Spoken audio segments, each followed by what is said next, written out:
السلام عليكم ورحمة الله وبركاته. كبجمتوتا وردفتوتا سالحة يوتيوب جرتو نجا كيسني فيوما الحمد لله نجا فيا كوتي سن اللي بقدرتنا تربي نجا فيا سن هتاسيسو إجا بايتو كببدين جرا يوتيوبيرا أما قرود فين جرا نما يادن ونما بربادن متي أمري جفاتي كل ربي ولما نفلافيس إن شاء الله.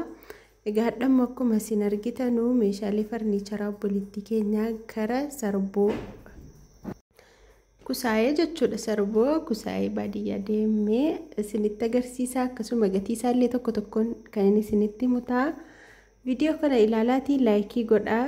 Viidiyoo xumuruuf dhiisuun anaaf amma kana miti. Maaliif yuutuubii waa wanti ni doolaranaa fi amma kana lakkaa'u hin jiru. Kanaaf garuu laayikii naa godhaa. Laayikiin immoo na fayyada jechuudha. Akkasiin inshallah viidiyoo moo yoo xumurtanii isinuma fayyada. Gatii isaallee dhaga'uu dandeessu. Informationii garagaraa meeshaa akkasii yoo xalabachuuf jettan irraa argachuu dandeessu jechuudha. Kanaaf akkasii akkuma argitan kuni biffee meetira kahayaa kan taate baay'ee tokko bareeddu maashaallah. Namoonni immoo biffee hojjechiifattanu keessoo saasana yeroo baay'ee nan arga biffeewwan hojjetamee akkas beeksifamu. Keessoon isaa mastawtii godhama. Keessoo isaa mastawtii gochuun suni gaarii miti jechuun bakka qodaa irratti daraddaranu argitan miti. Isaa adii xaawulaa adii keessa jiru sana jechuudha. Bakka sana namoonni tokko abbaadhuma ajajatu takkas naafa ta'u jedha ta'ee Balamaadhumatu mastawtiin hojjeta ta'ee hin barree. Mastawtiin gaarii miti ni cabaa. Isin alaa ajajattanu akkas jedhaati tajaajii keessan himadhaa jechuudha namoota ajajattanu irratti. Maaliif namni wama isatti fakkaate godhaa. Mastawtiin immoo qodaa ofiifis waan cabudha. Qodaallee baatee sin jalaa waa meeqa fixa jechuudha ofiillee cabee. Akkasii akkuma argitan masaabaa tokko qaba, barrii 3 qaba, biffeensi kara jalaatiin. Gatiin biffee kanaa birrii 17,000 maashaallah. Akka qodummaa isaatti baay'ee tokko rakkasaa. Maaliif qulqullina qodaasaa gatiin beekuuf jechuudha. Akka immoo bakka biraatti hojjetamaaru hangam akka ta'es gatiin beeku jechan kanarraan kan ka'e rakkasa siniin jedhee. Akkasuma immoo komadiinoon kun kan algaati. Biffeeni faashiniin saafee jira. Namoonni biffee hojjechiifataa jirtanu biffeen qaata jechuudha. Yoo bicate waggaa 3-4 dura faashiniin itti darbee namni inni dura hojjechiifate iyyuu bakka kaa'u dhabee wajjin rakkataara jechuudha. Gurguruutti namni irraa bitu hin jiru. Saaloonii taa'uu hafeeraa mana musliimaa biffeen. Mana qodaa gwadaa keessa immoo kicheen kaabineetii hojjechiifattanii bareedaadha. Bakka biffee hojjechiifattanu jechuudha. Gatiin isaa wal madaala gatii ta'ennaan. Amma fakkeenyaaf kicheen kaabineetii meetira kahayaan birrii biffeen kun fixe hin fixu jechuudha. Meetira 50 iyyuu siniif hojjeta. Fakkeenyaaf meetira 50 kicheen kaabineetiin haala gaariin hojjetamee hanga 23,000ti. Subhanallah, yeroo tokko maaliin argee yeroo ammaa kana kicheen kaabineetii yaani birrii 23,000 hojjechiisaara ijoolleedhaaf. Ji'a 5-6 dura mucaan tokko obboleettiin keenya summa magaalaa Jimmaa keessaa onlaayinii irraa birrii 30,000 hojjechiifatte takayyala yaanne biffee sana kicheen kaabineetii sanallee ofii kootii jaannaqee argee jechuudha. Badaa tokko na dhibee hangam akka shawwadamaa jirtan jechuudha. Waa ajajachuu dura waa axxarraa gatii isaas qulqulleeffadhaa. Namni kun hangam qodaa gaarii hojjeta, gatiin isaas illee akkamii jedha.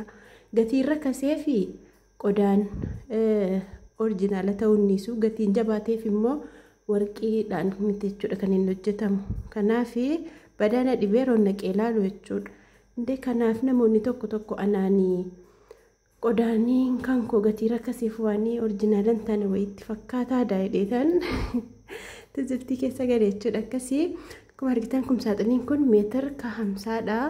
Kunoo bakka masqayaa kana yoo uffata akkas saqqalamu danuu qabaanne bakka kana komfortii birda libsii waan argee daraddarachuu dandeessi jechuudha obboleettiin keenya bukkee isaatiin. Akkasii masaabaa 2 qaba.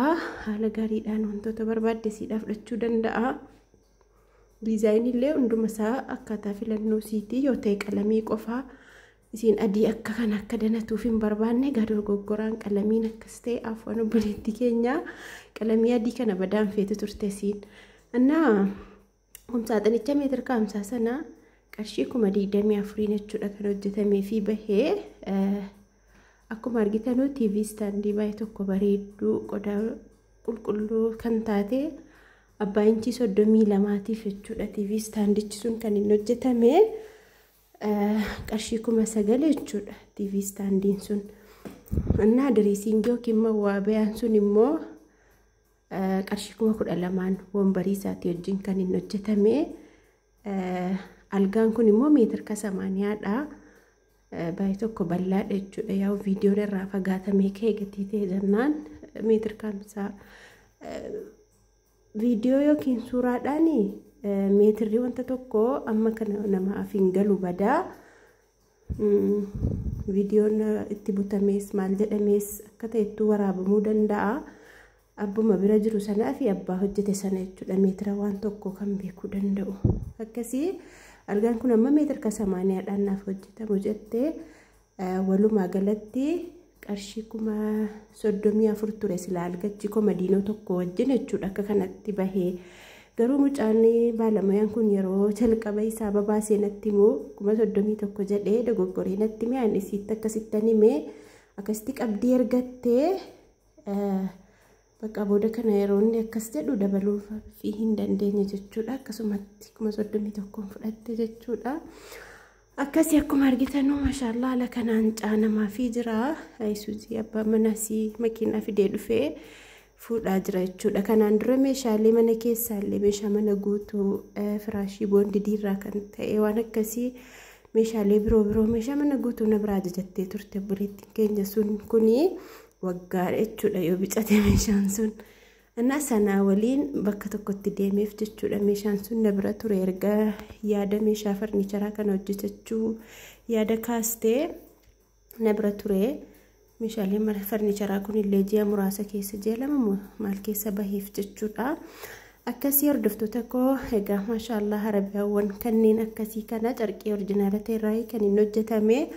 Abbaatii kinasii 20 maashaallah hin bareedu. Carqiin kun bifti isaallee ciminni isaasillee maashaallah hamma fakkeenyaaf carqiin firaashiif tiraasiidha hodhamuu fi carqiin arabiyaa majlisii irratti hodhamu tokko ta'uu qabu.